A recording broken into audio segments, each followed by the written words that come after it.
let's just get to it. This is gonna be a reaction video for the interview with Edward Snowden from Vice News. So yeah, it's gonna be my opinions on it, and we are going to kind of just analyze what they say. So let's get to it. So just if you didn't know who Edward Snowden is or was or is, because he's not dead yet, at least not yet. Edward Snowden was a NSA employee who blew the whistle on the government overstepping their boundaries as far as their surveillance on its own people. They were collecting all kinds of information on people without their consent, and because of the Patriot Act that was enacted after 9/11, it gave them that power. So if you ask people, how were they able to get away with this? Well, we allowed them to, and we were the ones that gave them that authority to do that, right? Because everybody was scared. Everybody was concerned that terrorism was going to happen again. Therefore, in order to prevent it, we told the government that it was okay for them to do this. Little did we know that they were going to take it so far as to basically tap people's phones without even letting them know, or without any reason to. If they just wanted to, that's what they were going to do, and you wouldn't even know about it. They wouldn't ask for your consent or nothing like that, so a lot of people say, well, if you're not doing anything wrong, then what's the problem? Well, the problem is that government can use data on people, and even though certain presidents or certain people might not have any malicious intent with that information, you never know what's going to happen in the future. So that's why it's so important to not allow government to collect data on its own people. And so Edward Snowden did this. He blew the whistle. He was exiled from the country. Essentially, they were gonna, I don't know if they're gonna execute him or not, but legally execute him, as far as putting him in jail for the rest of his life for doing this, because they call him a traitor. So he is being interviewed here by Shane Smith, and with his thing about every emergency measure right now being enacted, how is that going to have secondary effects later on in the future that are beyond the point of right now? Right now nobody's really asking questions because everybody's concerned about their safety, right? But what about when this ends? How is it gonna end, and what are they going to keep on doing after all this? The first question that Shane Smith has for Edward Snowden is, we've had these kinds of infections in the past, SARS, MARS, there's another one that was MARS, even the Zika virus, the H1N1. Public health officials, hospitals, the government knows that these types of things happen. They've happened in the past often, so they were probably going to happen again in the future. So his question to Edward Snowden is, these things tend to happen. Why now is it such a surprise that this thing happened, and how come it caught everybody by surprise, and now it's a big emergency where nobody saw this coming, apparently, right? So then Edward Snowden says that he's right. His concern is that these big hospitals and government officials know about these things. These government officials know that things like this happen, And so his concern is the hospitals, everybody that was supposed to be saving resources, allocating money and ventilators for these types of situations, where are all those things? You know, where is the money that was supposed to be funneled just for cases like this? You know, he says that because it's such a public health crisis right now, the government has to shut down basically the people at the bottom. The people at the bottom are the ones that are being affected the most, rather than the people at top. So his thing is while you guys were saving money to give your CEOs bonuses, to give these people that own equity, the stockholders on these companies, more money, you sacrifice resources, and now the people that are paying for it are the people at the bottom. Such as the economy is shutting down, small businesses are shutting down, the record of unemployment of people applying for unemployment is going up every day. So that's his thing. You know, why aren't there resources? Sure, well, there aren't any ventilators, but why? These things have happened in the past, and how come it basically sucker punches you guys and you're asking the people at the bottom to sacrifice the most? The next question that Shane Smith poses to Edward Snowden is, you have countries in Asia, like South Korea, that the government through their phone is able to contact you. They have your phone number.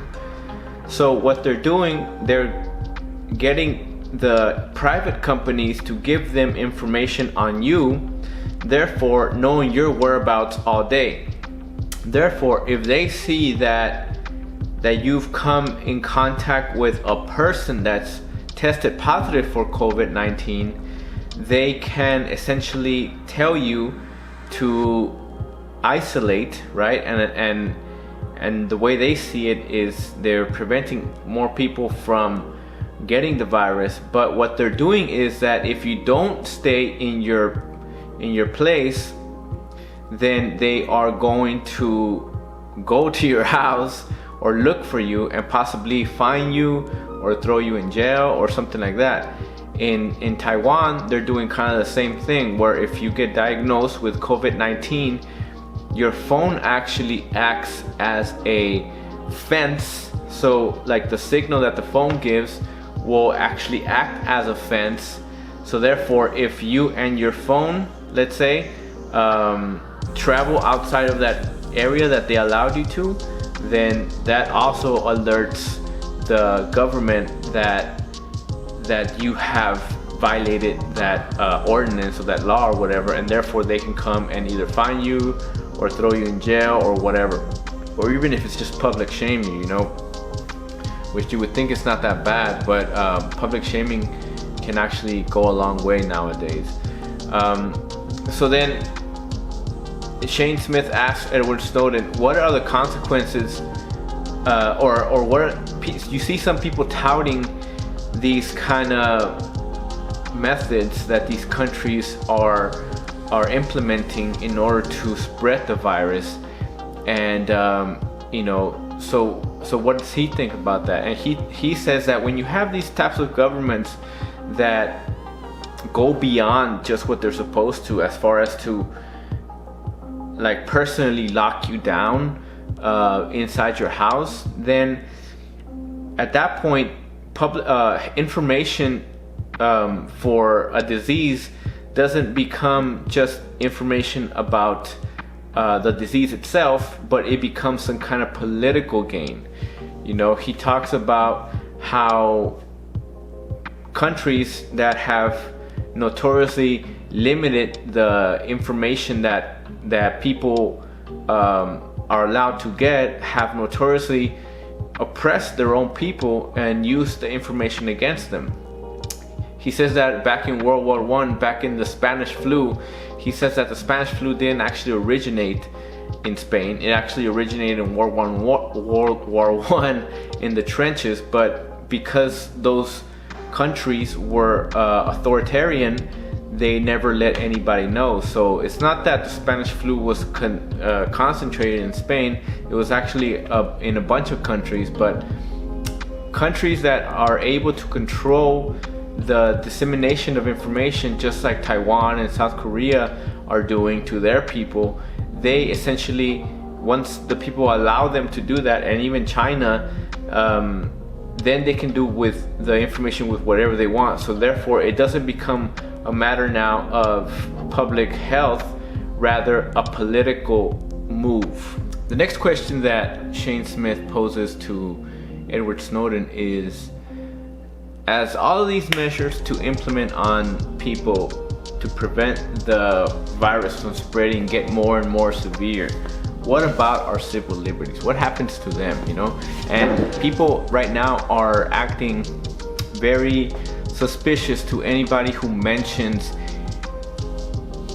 even the word civil liberties, right? You heard this actress criticize another actress on the news the other day. That girl from Dark Phoenix, she criticized the girl that comes out in Ant-Man. Anyways, the girl that comes out in Ant-Man, she said that she wasn't going to abide by the social distancing. She was going to let her kids roam around, you know, let them become immune naturally, stuff like that. And then this actress from the Dark Phoenix, she tells her, well, fuck your civil liberties, right? And everybody applauded her for saying that, right? Because essentially everybody's mad at people who are not staying put, right? So the question Shane Smith asked Edward Snowden about that is, you know, what about the civil liberties going forward? You know, what happens with that? And then he asked him, how are these governments able to trace you and your whereabouts with the technology that we currently have? You know, and if you guys haven't heard already, the Serial podcast, it is a podcast on a murder that happened back in the mid-90s. This guy named Adnan Syed was convicted of murder of his classmate, of his then girlfriend or ex-girlfriend, and the way that they were able to get him was because the towers of his cell phone pinned him to that location where the murder happened, right? So for the testimony for the court, they brought in this person from the phone company, right, to testify that in fact that point in time of his cell phone correlated with those towers and that time that the girl was murdered. But the whole thing about the podcast is that they're trying to scrutinize the whole case.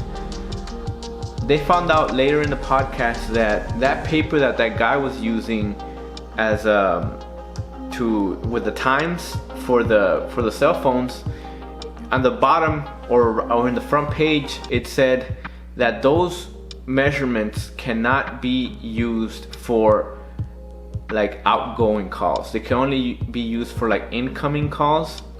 Once the call was an outgoing call, then the measurements are just super rough, to where the point where the correlation between your position and the towers isn't reliable.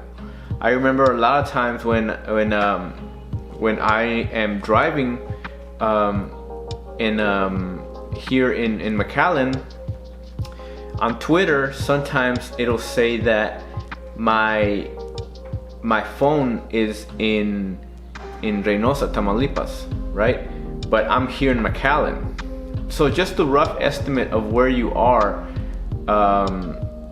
has a huge error. So the fact that Edward Snowden says that that's how these countries are tracking these people, by the towers and by the networks that you are connecting to or not connecting to, right? So if you get close to Starbucks and your cell phone picks up the Wi-Fi from the Starbucks, then and then it doesn't pick up the Wi-Fi network from your house, therefore we know that you're not at your house and you're closer to Starbucks, right? And along that, you'll be able to pick up a bunch of other Wi-Fi networks that will be able to tell the government where you are.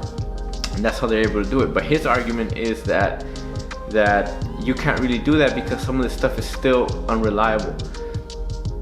And he says that even though some countries in Europe are saying that they're going to, I guess, like anonymize the information as to where there'll just be dots on a graph, and on a map, and they won't have any names or anything like that.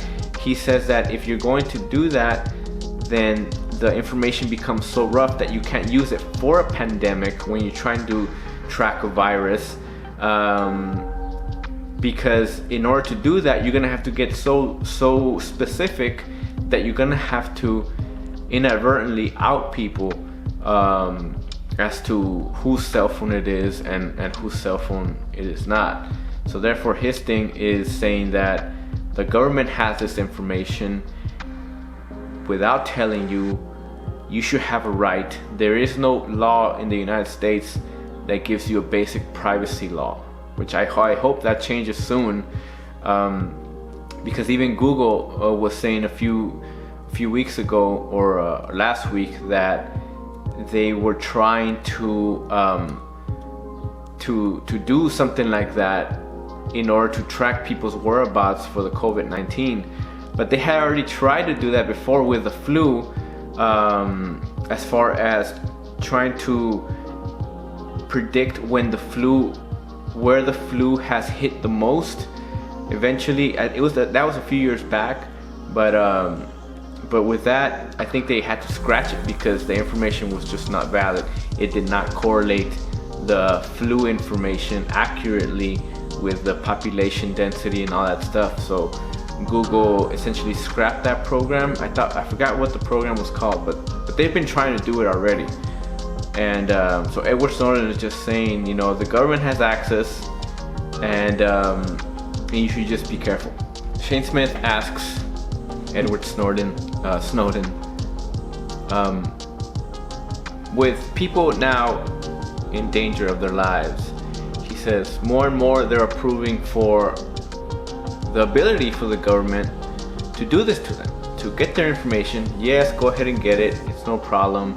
We need to get over this, right? He says, where is that going to go? So then Edward Snowden says that all of these good intended things start from unfortunate events, such as the 9/11 things. But he says once the terrorism ends, you find out that these programs never really go away. He says they find a way to keep the people scared, right? So therefore, back in 2001, when this whole thing happened with 9/11, everybody said, yes, go ahead to the Patriot Act, right? But he says to this day, the Patriot Act isn't dead. They've only killed certain parts of it, but essentially the Patriot Act is still alive in its most essential form. And so the terrorism in the way he put it was, it never really goes away. So therefore, what's gonna happen right now when these countries are getting all this information on their own people? More and more authoritarian regimes are coming into power in Hungary and Poland. China's already won. What happens when these leaders start to try and use this information against their own people? What happens when here in the United States, let's not say Trump or whatever, who knows down the future, somebody tries to use this information against their own people? Because there is always evidence of people abusing power. And he says, whether you choose to look at 2001 and the invasion of Iraq and the blatant lie that the government gave the news about searching for weapons of mass destruction, whether that was an abuse of power or not, he says in the future somebody will try and use this information that you gave them against you. It might not be, right now or a few years later, but it will get used against you in some sense because they already have it. And once they already have it, like China, then they control their people. They can control their people more because they know what places you frequent. They know what kind of stuff you're up to because you let them in. Every phone in China, the reason Huawei, the company from the phone, isn't allowed in the United States is because essentially it's a government-backed company. Every cell phone in China has basically a tracker to the government, and they track all your habits, every game you play, every website you visit, you know. And then I remember Vice News was asking people in China what they thought about that, and basically they didn't care. They were indifferent to the government spying on them and having more information and making them more predictable and essentially more susceptible to suppression. Because once you have, essentially, if you want to look at it like in war terms, once you have a bunch of information on your enemy, then they become essentially predictable. And if they can predict what you're going to do, then they can be prepared. Therefore, if you decide to uprise or do anything like that, then they'll be prepared because they know what you're saying to other people. They know what groups you're frequenting. They know that you're a part of this movement on Facebook, and before you even try to mount a revolt, they're gonna be prepared. So he says that essentially what we're doing right now is we are creating our own jail cell, you know, and our jail for oppression. So the last question that Shane Smith has for Edward Snowden is, where do we go from here? What happens after all of this, right? And it got me thinking, because Edward Snowden says that right now, basically, everything is wide open. Our future is undetermined, right? But it's up to our decisions to, it's up to us to decide where we're going to go. Are we gonna fall in line? You know, we're gonna let the government basically tell us what to do, and we're gonna just abide by all the rules that they put on us? Or are we going to stand up and not allow this, right? Because he says if we keep on going down this slippery slope that we're doing right now, the government is gonna have so much information on its own people, because people are not thinking about the future currently. It's just about the now, right? Because everybody's worried about this whole virus. But the thing is that when this virus passes, the stuff that we have allowed and have become precedent are going to become precedent for the future. So he says that even though right now you're not really seeing many effects because you think the government is helping you, is trying to be on your side, I couldn't help but think, but Dr. Fauci a few days ago said that there is to be no economic reopening of the economy without a vaccine, which seems like a good-hearted kind of thing to say, right? He has everybody's well-being in mind. But for me, I'm like, so what are you saying? Are you saying you're not going to let me go back to work unless I get a vaccine? Are you going to make this into a law? Are you not going to let my daughter go to school unless she gets a vaccine? Are you going to basically, even though you don't make it into a law, force everybody's hand by saying if you don't get the vaccine that you don't go to school? That's essentially enforcing a vaccine on you by law, secondarily, you know. If my hospital that I work for doesn't let me go back to work because we let them tell us that it's okay to implement a basically nationwide application of this vaccine, what does that mean for your civil liberties for the future? You know, people are going to let the government get more data on them because they want to prevent further catastrophes from happening, and people are going to let them. So they're going to get to a point like China where they are going to have so much information on you that, like Mark Zuckerberg and all these people, they're going to be able to predict what you're going to be able to do. They're going to sell your information to private companies, let's say to home builders or other types of people, to employers, and say this guy has a history of doing this and that. You know, should you hire them? Should you not? Should this guy get a house? Should he not? And if we let them do this, and if we let them go down the route that it's going right now, and even though people might not see it right now because it seems just kind of ludicrous, and I know people who are talking about this kind of they might feel that you're wearing like a tinfoil hat or something like that. We're just concerned that like anybody who has had any kind of power in the past, in the future somebody might want to use it against us. And let's say the vaccine is not something malicious, but what if it is? Or what if in the future they use this as a precedent to enforce something else that might oppress you, you know?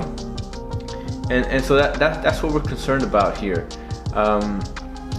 There's a show that I watch called Westworld where this guy, one of the characters in Westworld, he becomes a thief. He becomes I would say, he uses this app to where in this app, which is underground, you can it's untraceable, you can commit crimes. So there's all these kinds of crimes on the app, and you can choose whatever crime you want, let's say murder, because somebody is offering you 2,000 bitcoins, which are untraceable, and therefore, you know, you'll have the money without the government, you know, being able to trace the murder to you. And therefore, if let's say you click on that on that murder, kind of like a favor app or a service app, something like that, and you press it and you go and do that for money, that's what he has resorted to doing. And the reason he has done that was because his government in that show has collected so much information on him that he has basically been told that he will never get married.